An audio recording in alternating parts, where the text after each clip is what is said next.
One of Elgin's most beautiful places to visit is Lord's Park. Located on the east side is the 108-acre municipal park that has been a go-to spot in Elgin since 1898. It began as a farm owned by one of Elgin's first settlers, Joseph Teft.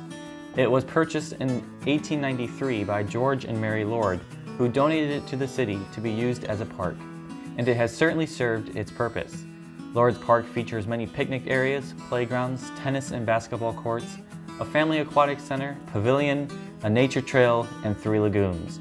It also offers acres of empty fields for daydreaming, games, family outings, and all things fun in the sun. In recent years, the land has welcomed the Lord's Park Farm Zoo, featuring American bison, elk, and white-tailed deer. In the summer months, sheep, cattle, chickens, pigs, goats, and plenty more is a perfect attraction for families of all ages. What you see today is only a small bit of what Lord's Park was in the past. Over a century ago, this park saw bear pit, smaller animals, a large enclosure that housed deer, goats, peacocks, and other fancy fowls. A building with glass sides featured eagles and buzzards. Although those are no longer an attraction at Lord's Park since the 1960s, the park has seen quite the changes over the years. In fact, swings, teeters, and sandboxes were installed as early as 1900.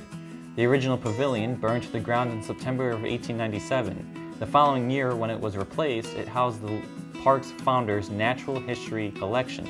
In 1904, the idea of the Elgin National History Museum on the Lord's Park campus came to be, but unfortunately wasn't finished before George and Mary Lord died in 1906.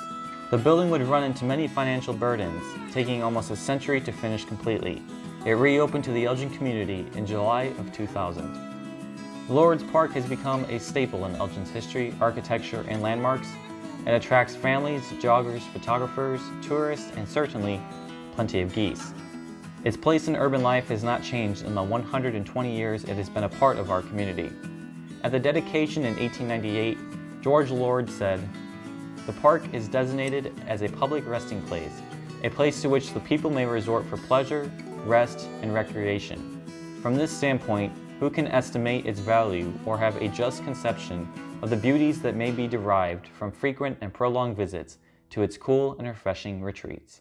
Over the years of my childhood, and even now as I'm a young adult, I've really grown to love Lord's Park in Elgin.